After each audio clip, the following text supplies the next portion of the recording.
Olá, amigos, mais uma vez estudando as obras de André Luiz.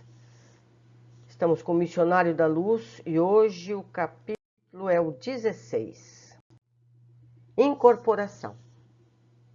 Prosseguindo em meus estudos sobre os fenômenos mediúnicos de variada expressão, sempre que meus serviços habituais me permitiam, regressava à crosta, aprendendo e cooperando no grupo em que Alexandre funcionava na qualidade de orientador. Minha frequência, porém, em virtude das obrigações por mim assumidas em nossa colônia espiritual, não podia ser assídua, razão por que procurava aproveitar as mínimas oportunidades a fim de enriquecer as minhas experiências.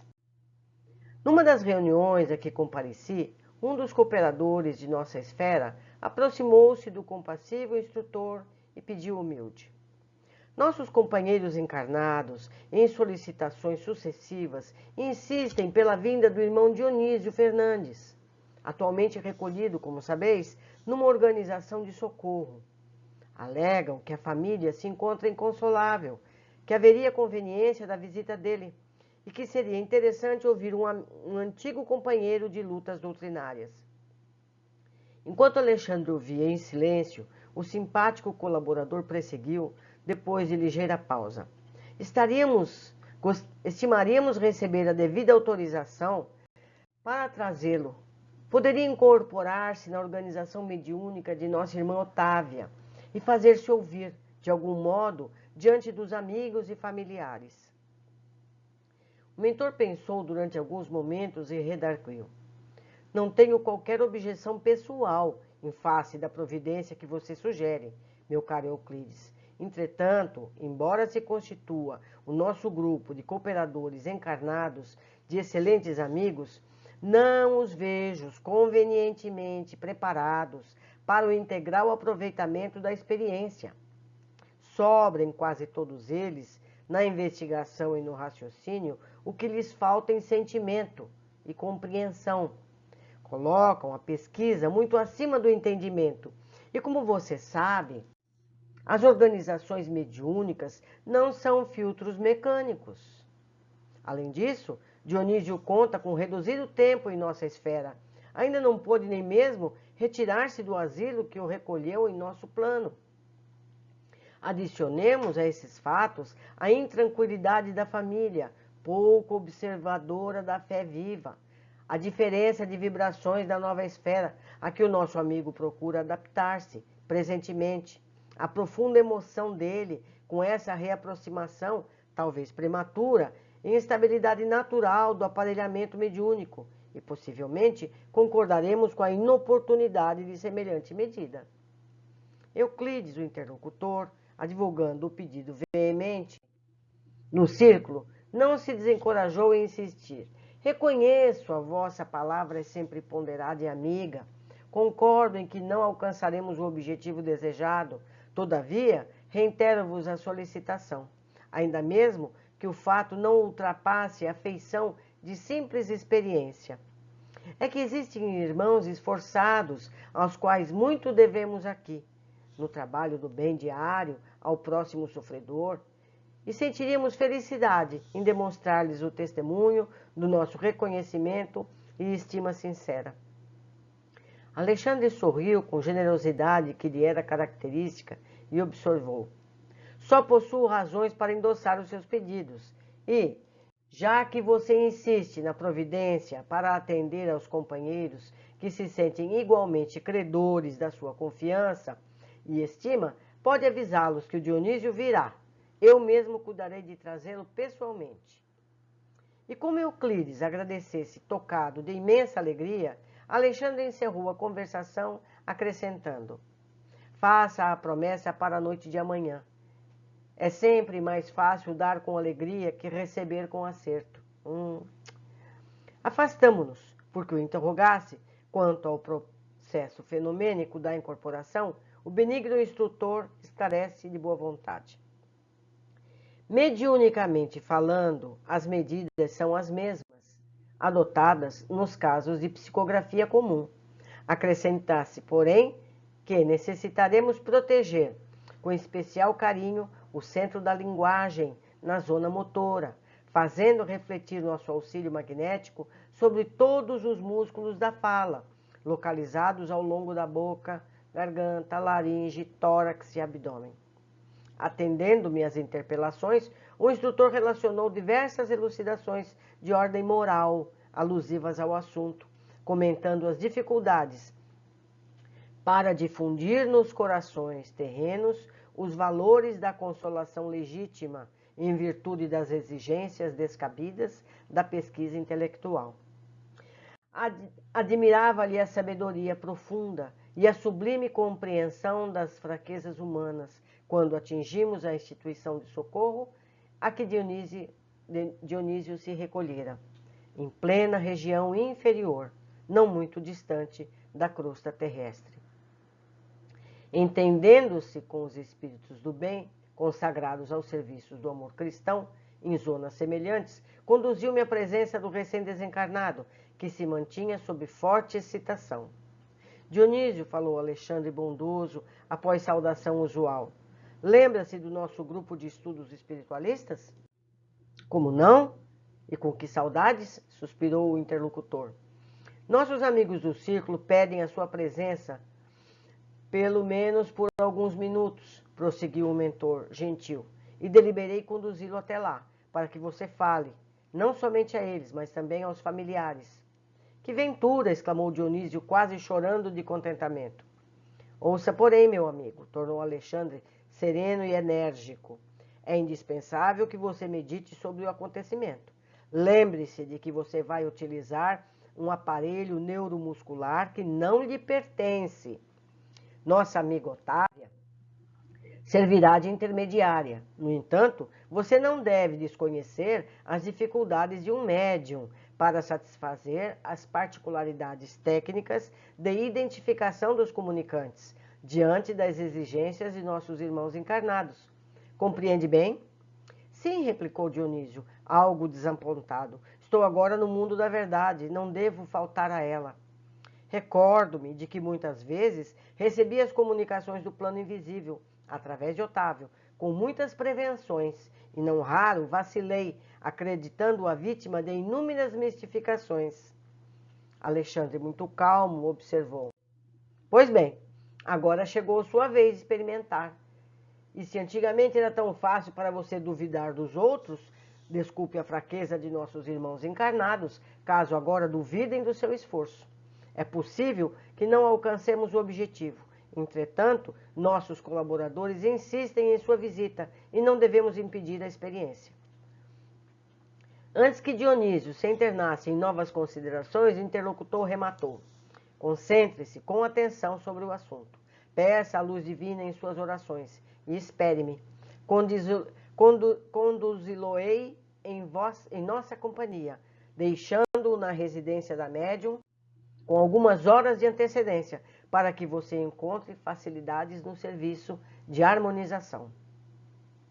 Despedimos-nos em seguida, registrando efusíveis agradecimentos do interlocutor. O caso interessava-me, por isso mesmo roguei a permissão de Alexandre para acompanhá-lo de mais perto. Autorizado a fazê-lo, seguiu o instrutor que se dirigiu ao dia seguinte à instituição a que Dionísio se recolhera, amparando-o convenientemente para a visita projetada.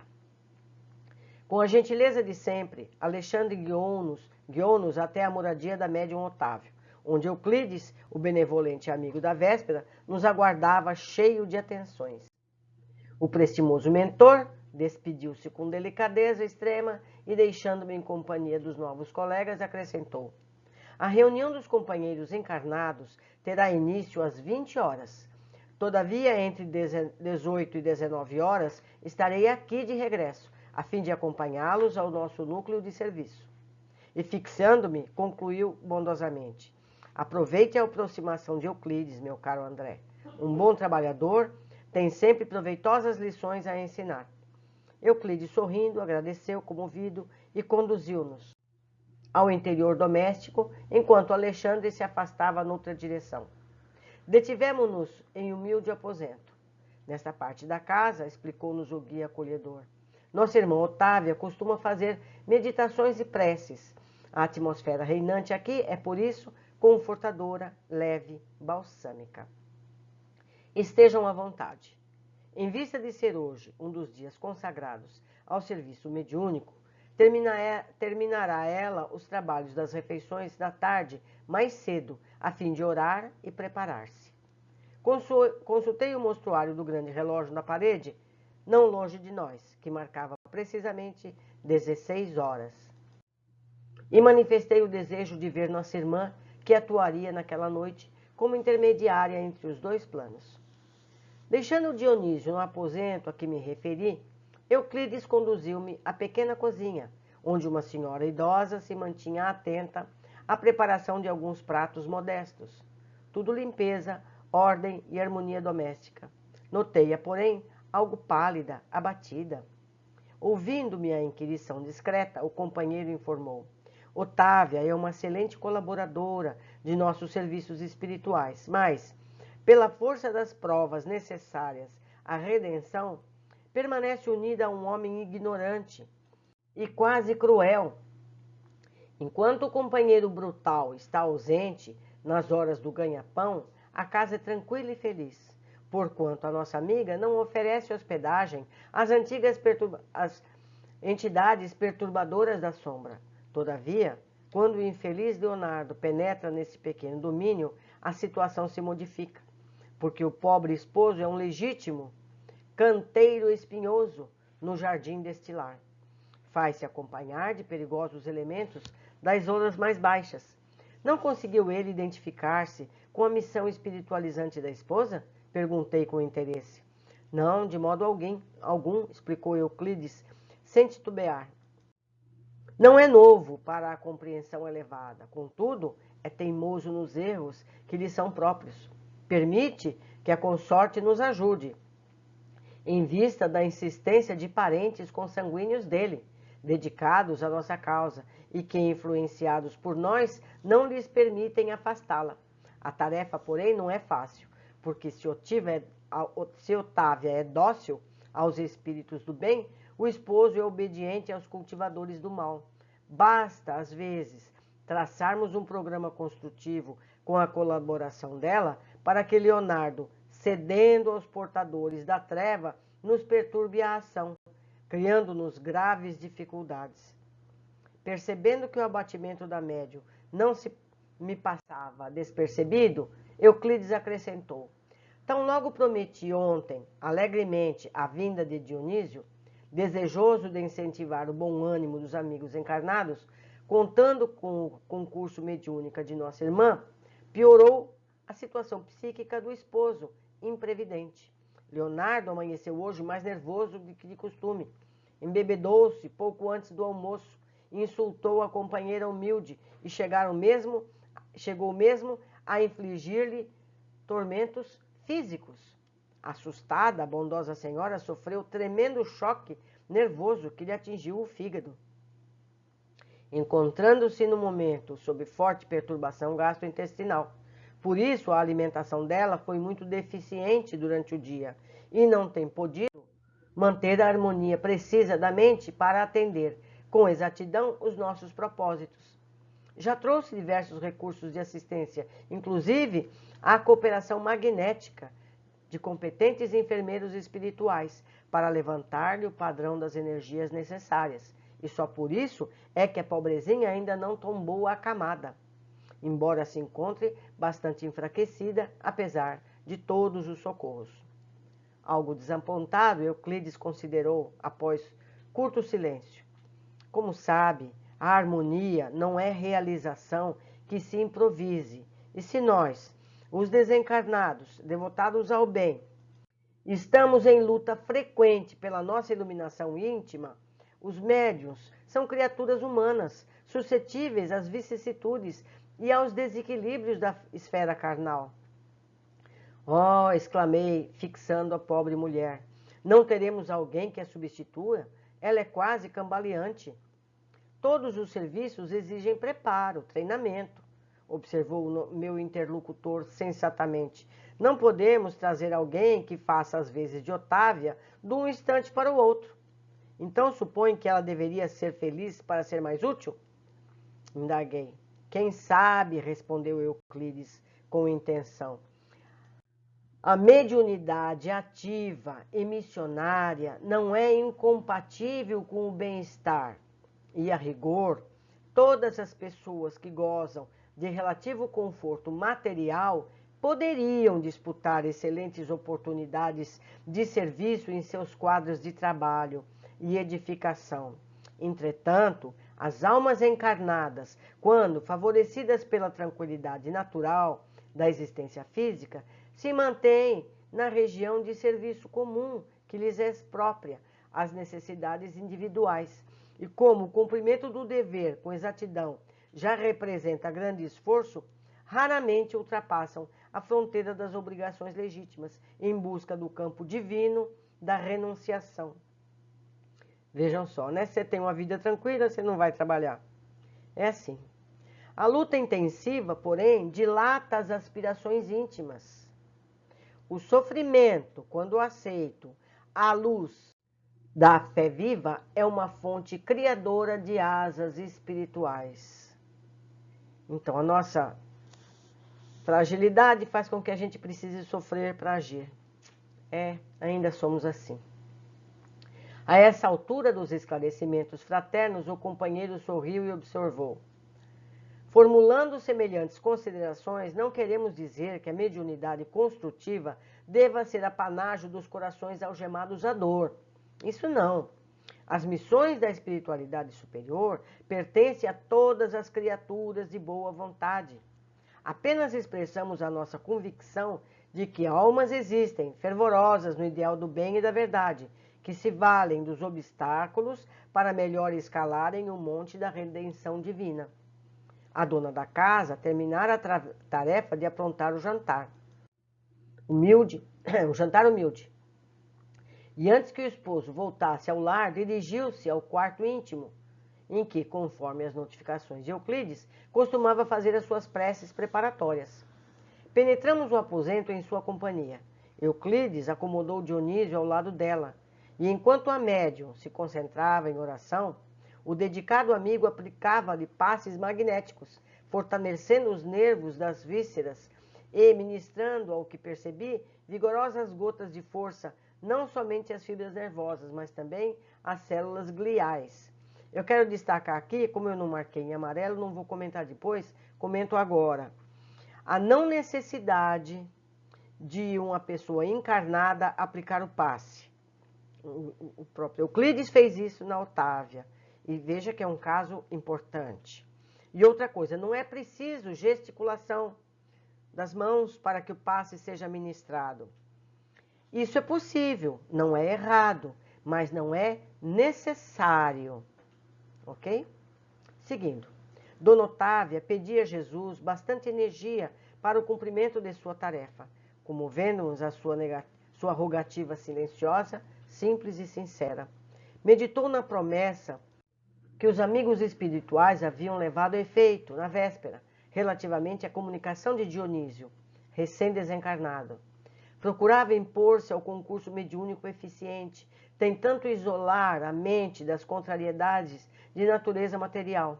Aos poucos, sob a influenciação de Euclides, formou-se um laço fluídico que ligou a médium ao próximo comunicante. Entendeu? Houve uma ligação já entre os dois, para que facilitasse a comunicação.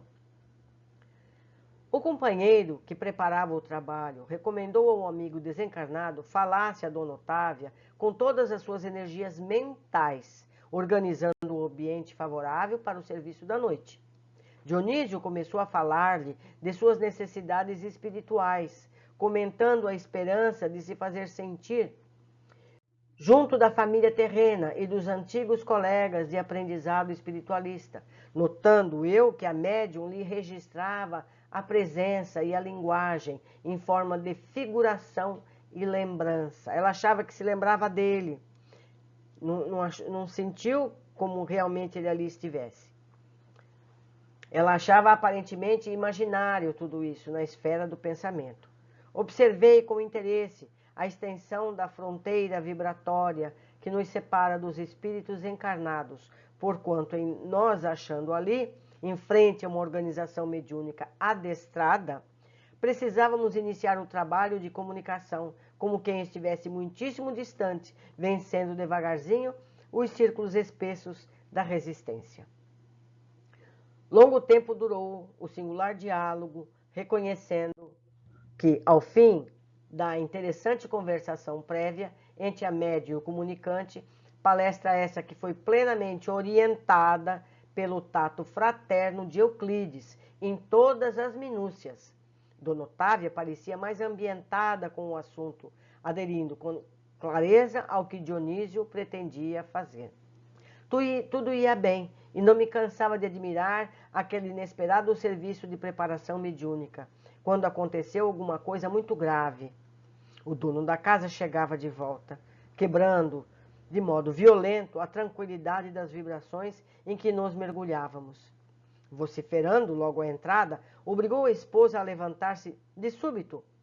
O infortunado senhor semelhava-se a um brutamontes nas suas características de tirano doméstico. Algumas entidades galhofeiras e perversas constituíam o séquito. Dona Otávia serviu o jantar, fazendo prodígios no campo da paciência evangélica. Fim da refeição, muito simples, a que compareceu o esposo junto de 2 filhos maiores, a nobre senhora falou ao marido em particular. Leonardo, como você sabe, irei hoje à reunião, saindo antes das 8. Que? Exclamou o interlocutor, encharcado de vinho, a confiar os bigodes grisalhos. A senhora hoje não pode sair.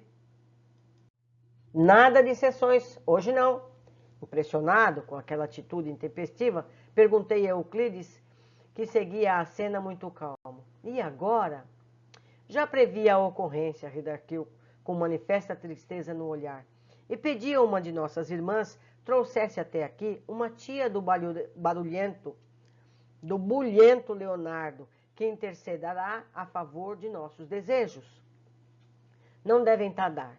Trata-se de pessoa a que se renderá sem esforço. Vejam como tudo é organizado pelo plano espiritual. A gente pensa que tudo é acaso. Não existe acaso. Com efeito, enquanto Dona Otávia enxugava o pranto em silêncio, recompondo a mesa de refeições, ouviram-se palmas à porta.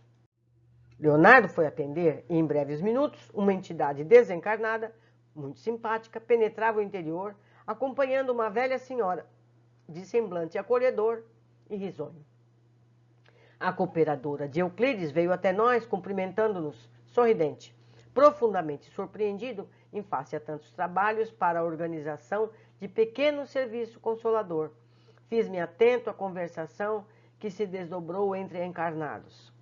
Ainda bem que a luta do dia terminou, disse a respeitável matrona, dirigindo-se à médium, depois das primeiras saudações. Vim até aqui para irmos juntas. Ela já chegou mandando. Otávia procurou esconder sua mágoa, sorriu com esforço e respondeu: Ora, minha boa Georgina, hoje não posso. Leonardo está indisposto e pretende recolher-se mais cedo. Já sei, observou a visitante, com carinho nas palavras e severidade nas atitudes, fixando o chefe da casa. Você, Otávia, tem compromisso, não pode faltar. Em seguida, levantou-se, tocou os ombros do sobrinho, que se derramava no divã, e falou-lhe com franqueza. Meu filho, que você se regale em prazeres e adie a sua realização espiritual, por imprevidência e má vontade, eu não posso impedir.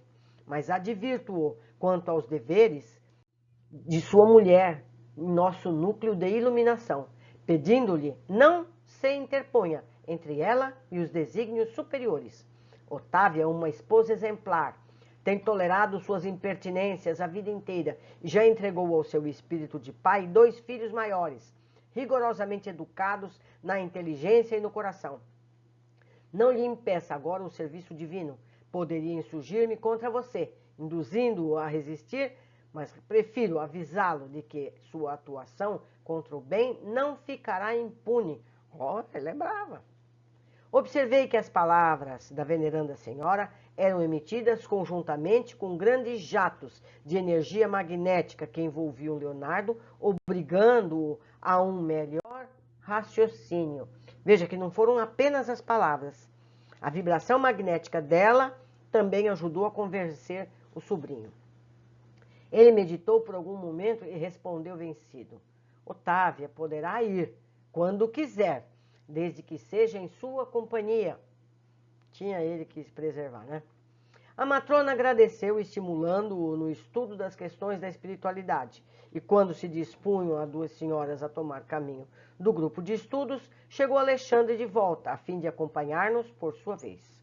Reconheci que o instrutor notou, de relance, o estado de abatimento da médium, percebendo as dificuldades que se opunham à prometida comunicação de Dionísio.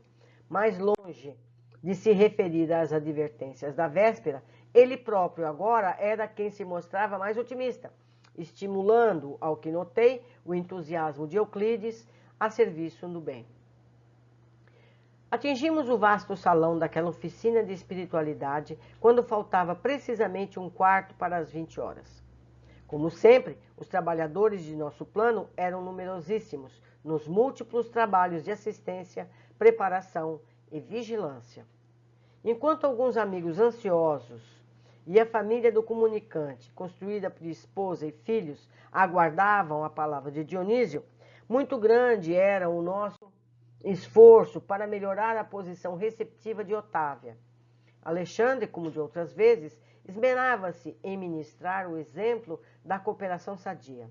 Determinou que alguns colaboradores dos nossos auxiliares, os sistemas endocrínico de maneira geral, e proporcionassem ao fígado melhores recursos para a normalização imediata de suas funções, estabelecendo-se determinado equilíbrio para o estômago e intestinos, em virtude das necessidades do momento, para que o aparelho mediúnico funcionasse com a possível harmonia. Às 20 horas, reunida a pequena assembleia dos irmãos encarnados, foi iniciado o serviço, com prece comovedora do companheiro que dirigia a casa. Valendo-se do concurso magnético que lhe fora oferecido, a médium sentia-se francamente mais forte. Mais uma vez, contemplava admirado o fenômeno luminoso da epífise e acompanhava o valioso trabalho de Alexandre na técnica de preparação mediúnica. Reparando que ali o incansável instrutor se detinha mais cuidadosamente na tarefa de auxílio a todas as células do córtex cerebral, aos elementos do centro da linguagem, às peças musculares do centro da fala. Terminada a oração e levada a efeito o equilíbrio vibratório do ambiente, com a cooperação de numerosos servidores do nosso plano espiritual, Otávia foi cuidadosamente afastada do veículo físico em sentido parcial, aproximando-se Dionísio, que também parcialmente começou a utilizar-se das possibilidades dela. Otávia mantinha-se a reduzida distância, mas com poderes para retornar o corpo a qualquer momento, num impulso próprio, guardando relativa consciência do que estava ocorrendo. Enquanto que Dionísio conseguia falar de si mesmo, mobilizando, no entanto, potências que não lhe pertenciam e que deveria usar cuidadosamente, sob o controle direto da proprietária legítima e com vigilância afetuosa de amigos e benfeitores, que lhe fiscalizavam a expressão com o olhar, de modo a mantê-lo em boa posição de equilíbrio emotivo. Reconheci que o processo de incorporação comum era mais ou menos idêntico ao da enxertia de uma árvore frutífera. A maioria sabe como é. A planta estranha revela suas características e oferece seus frutos particulares, mas a árvore enxertada não perde sua personalidade e prossegue operando em sua vitalidade própria. Ali também, Dionísio era um elemento que aderia às faculdades de Otávia, utilizando-se da produção de valores espirituais que lhe eram característicos, mas naturalmente subordinado a médium, sem cujo crescimento mental, fortaleza e receptividade não poderia o comunicante revelar os caracteres de si mesmo perante os assistentes. Então, a incorporação é parcial. O espírito não toma conta do corpo total do médium. certo? Ele apenas se liga, certo? Por isso mesmo, logicamente, não era possível isolar por completo a influenciação de Otávia, vigilante. A casa física era o seu templo, que urgia defender contra qualquer expressão desequilibrante, e nenhum de nós, os desencarnados presentes, tinha o direito de exigir-lhe maior afastamento, porquanto lhe competia guardar as suas potências fisiológicas e preservá-la contra o mal, perto de nós outros, ou à distância de nossa assistência afetiva. A nossa atmosfera de harmonia, porém, não conseguia sossegar a perturbadora expectativa dos companheiros encarnados. Então, a plateia encarnada perturba o equilíbrio da médium. Vejam a responsabilidade até mesmo daquele que vai assistir. Entre nós prevaleciam o controle, a disciplina, o autodomínio. Entre eles sopravam o desequilíbrio, a inquietação. Exigiam de Dionísio, homem pela boca de Otávia, mas nosso plano lhes impunha um Dionísio, um espírito pelas expressões da médium. A família humana aguardava o pai emocionado, que ainda submetido às paixões menos construtivas, mas auxiliávamos o irmão para que a sua alma se mantivesse calma e enobrecida, em benefício dos próprios familiares terrestres. Falava o comunicante sobre forte emotividade, mas Alexandre e Euclides, ocupando-se respectivamente dele e da intermediária, fiscalizavam-lhes atitudes e palavras para que se manifestasse tão somente nos assuntos necessários à edificação de todos, responsabilizando-o por todas as imagens mentais nocivas que a sua palavra criasse no cérebro e no coração dos ouvintes. Então a gente percebe aqui por que as mensagens que a gente recebe por psicofonia são sempre tendendo ao equilíbrio. Não me refiro aqui a processos de desobsessão. A comunicação simplesmente é sempre equilibrado, porque existe um trabalho para que assim seja. Em vista disso, o comunicante portou-se em todos os pontos da mensagem falada com admirável dignidade espiritual, fazendo, porém, verdadeiros prodígios de disciplina interior, para calar certas situações familiares e conter as lágrimas estancadas no coração. Depois de falar quase 40 minutos, dirigindo-se à família e aos colegas de luta humana, Dionísio despediu-se, repetindo tocante oração de agradecimento que Alexandre lhe ditou, comovido. Nosso concurso decorrera com absoluta harmonia. O manifestante ofereceu os possíveis elementos de identificação pessoal, mas a pequena congregação de encarnados não recebeu a dádiva como seria de desejar. Interrompida a concentração mental com o encerramento, iniciavam-se as apreciações, verificando-se que 4/5 dos assistentes não aceitavam a veracidade da manifestação. Olha só, quantas pessoas foram mobilizadas e para quase nada. Somente a esposa de Dionísio e alguns raros amigos sentiram-se efetivamente a palavra viva e vibrante. Os próprios filhos internaram-se pela região da dúvida e da negativa.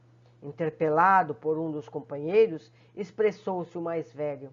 Impossível, não pode ser meu pai. Se fosse ele, o comunicante, teria naturalmente comentado nossa difícil situação em família. Veja só.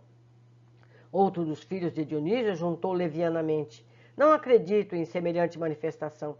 Se fosse o papai, teria respondido às minhas interrogações íntimas. Será que no outro mundo os pais não mais se recordam do carinho devido aos filhos? No grupo, em palestra, formado num dos recantos da sala, começou a insinuação maledicente.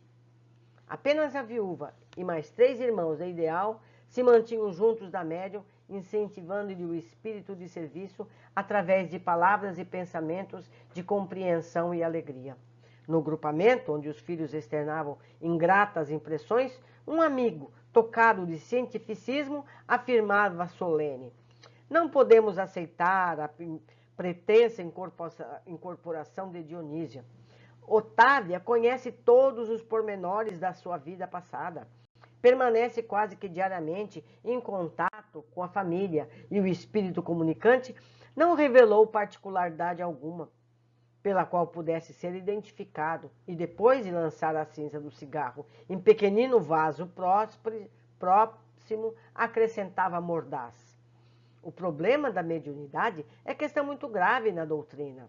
O animismo é uma erva daninha em toda parte. Nosso intercâmbio com o plano invisível está repleto de lamentáveis enganos. Um dos rapazes presentes arregalou os olhos e perguntou de súbito: considera, porém, o senhor que Dona Otávia seria capaz de enganar-nos? Não conscientemente, tornou o cientificista com um sorriso superior. Entretanto, inconscientemente sim. A maioria dos médiuns é vítima dos próprios desvairamentos emotivos. As personalidades comunicantes, em sentido comum, representam criações mentais dos sensitivos. Tenho estudado pacientemente o assunto para não cair, como acontece a muita gente, em conclusões fantásticas.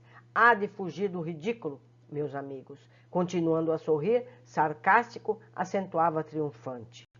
As imersões do subconsciente nas hipnoses profundas conseguem desnortear os mais valentes indagadores.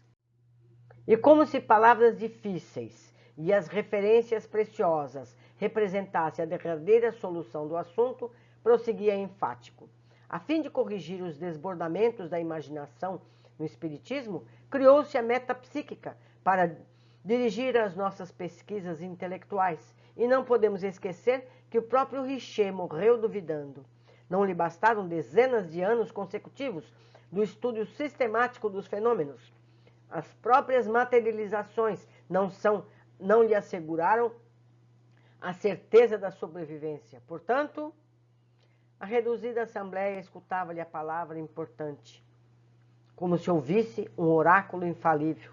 No outro recanto do salão, comentava-se o mesmo assunto, discretamente.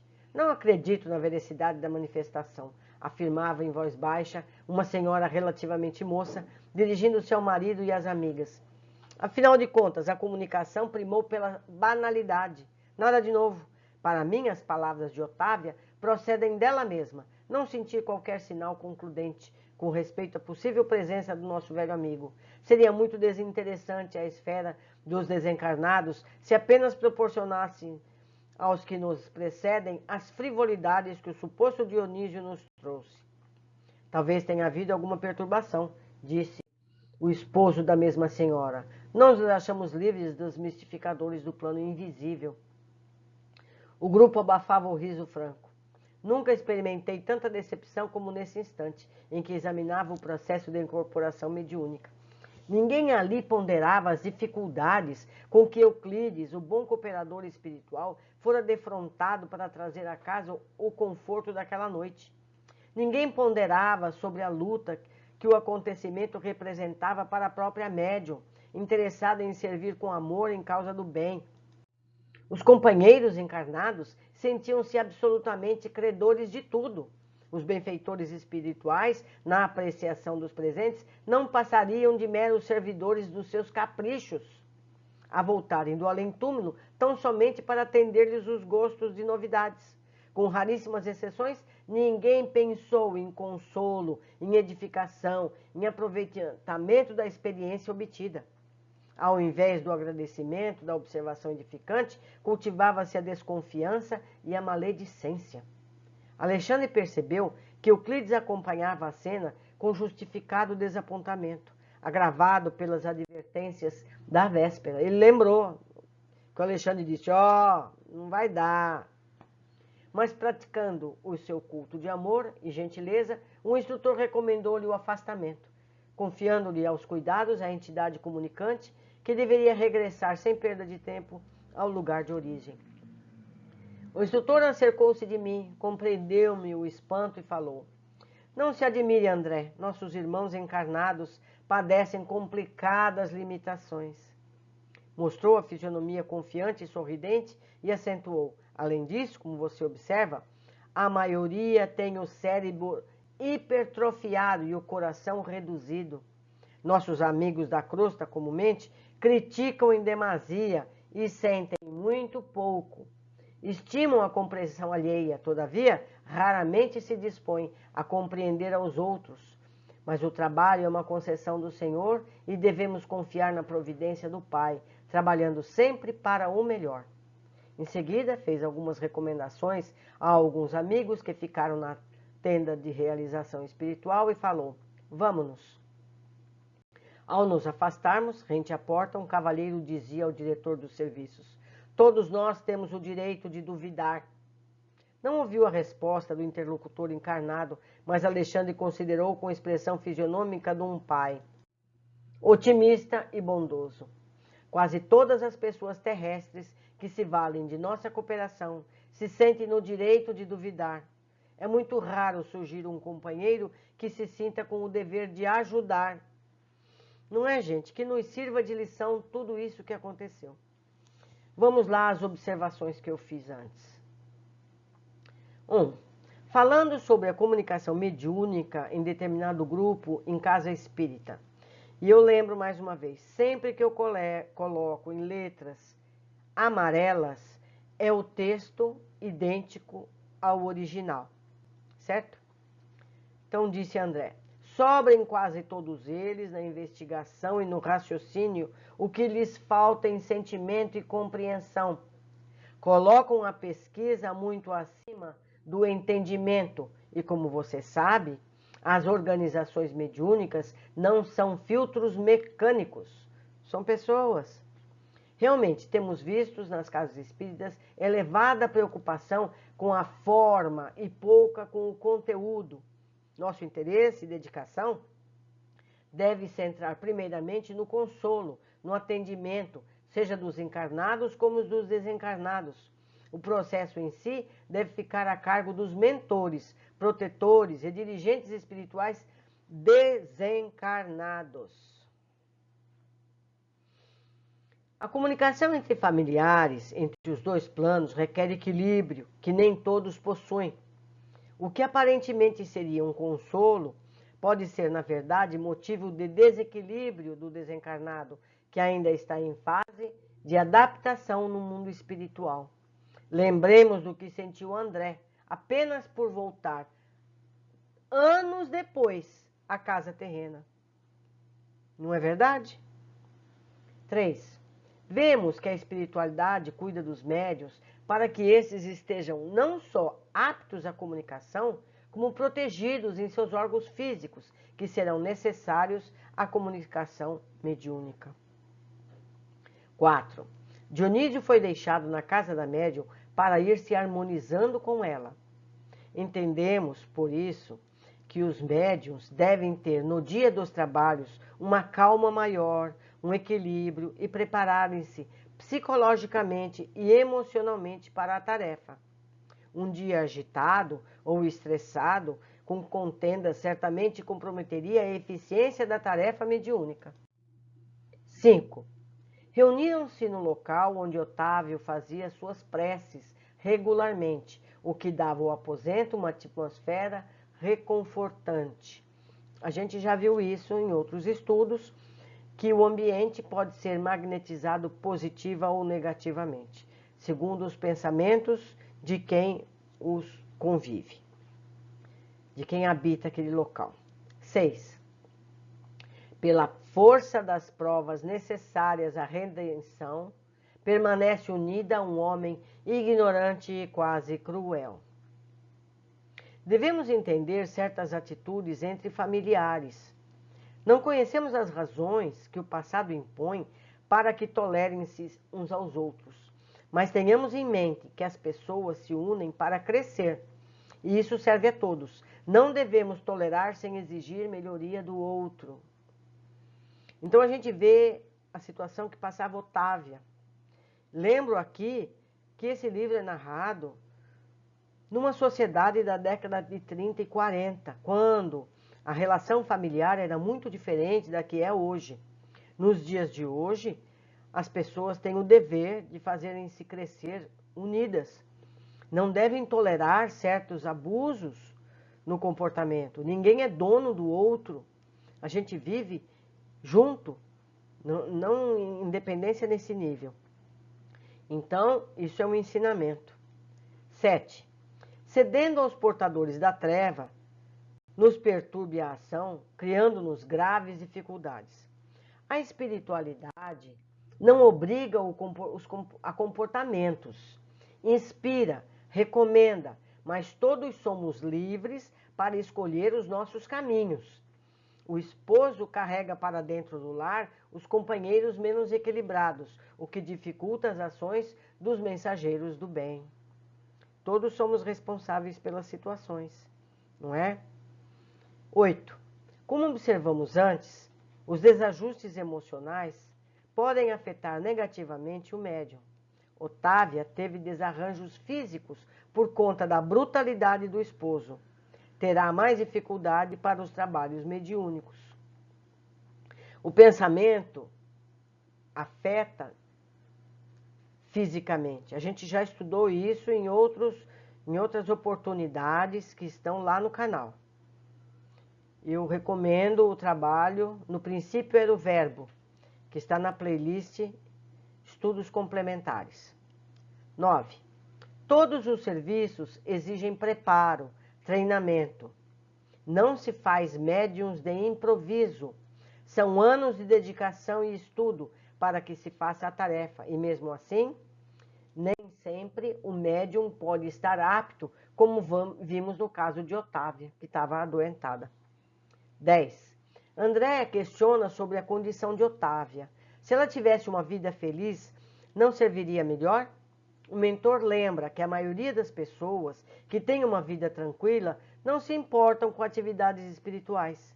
Levam uma vida para si mesma, cuidando do dia a dia comum. As dores nos fazem buscar os céus. Infelizmente, sabemos que é assim para a maioria das pessoas. Que nos sirva de lição, não precisaríamos disso. 11. Observei que as palavras da veneranda senhora eram emitidas conjuntamente com grandes jatos de energia magnética, que envolviam Leonardo, obrigando-o a um melhor raciocínio.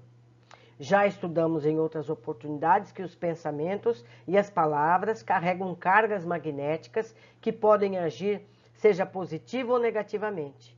Tenhamos atenção em nossas palavras e intenções, que sejam vibrações positivas. Novamente, no começo era o verbo, na playlist certa. 12. Como sempre, os trabalhadores de nosso plano eram numerosíssimos nos múltiplos trabalhos de assistência, preparação e vigilância. Mais uma vez temos a informação de que a espiritualidade cuida zelosamente das atividades nas casas espíritas. Os encarnados costumam achar que devem cuidar de portas físicas, cortinas e outros aparatos de proteção e vigilância, quando precisam estar atentos apenas aos seus pensamentos, que devem estar equilibrados e livres de críticas e comentários negativos uns para com os outros. Essas sim são portas poderosas para os espíritos ignorantes e perturbadores. Então, de que adianta uma pessoa fechar uma porta de câmara de passe, uma porta física, e ela está ali ao lado, reparando no comportamento das pessoas que estão esperando a volta? Na verdade, ela está abrindo as portas espirituais magnéticas que os espíritos tiveram tanto trabalho para fechar. Lembro aqui que Chico Xavier fazia uma reunião embaixo de um abacateiro. Será que não estava tudo aberto? Será que não havia ali proteção do alto, em volta de todos, protegendo-os? Vamos pensar melhor, vamos confiar mais na espiritualidade e fazer a nossa parte, cuidando dos nossos pensamentos. 13. Mais uma vez, nos é referida a importância da epífise ou glândula pineal para as tarefas mediúnicas. Há inúmeros vídeos de médicos pesquisadores sobre o assunto. Recomendo, coloquem glândula pineal, estudos, AME, Associação Médico Espírita, tem vários trabalhos a respeito. Vamos estudar. 14. André nos detalha o processo mediúnico de Otávia, que se afasta parcialmente, mas mantém o controle de seu corpo, podendo interferir se necessário. Explica ainda que o comunicante depende também dos conhecimentos do médium para que se possa expressar ideias semelhantes. Por isso nos foi recomendado: amai-vos e instruí-vos. O médium precisa estar em constante estudo, seja de termos espirituais, como científicos, sociais, o que quer que seja. 15. A nossa atmosfera de harmonia, porém, não conseguia sossegar a perturbadora expectativa dos companheiros encarnados. As pessoas que comparecem aos trabalhos nas casas espíritas precisam estar tranquilas, evitando o seu psiquismo dificulte os trabalhos equilibrados. Ficam pensando no seu emprego, nos problemas domésticos, nas brigas que tiveram. Isso desequilibra o ambiente. É difícil, não é fácil não, mas a gente precisa treinar. 16. Nas reuniões bem assistidas pelos espíritos protetores, o espírito comunicante não diz o que desejaria, mas o que convém ao bem de todos, evitando assuntos que possam desequilibrar uns aos outros. 17. 4/5 dos assistentes não aceitavam a veracidade da manifestação, porque as pessoas são tão incrédulas. Em cada 5, 4 não acreditou. Por que não acreditamos? O conteúdo não nos convém. É mais fácil negar. Orgulho, egoísmo. É lamentável perceber as críticas dos que não participam efetivamente das ações e agem levianamente, difamando o médium.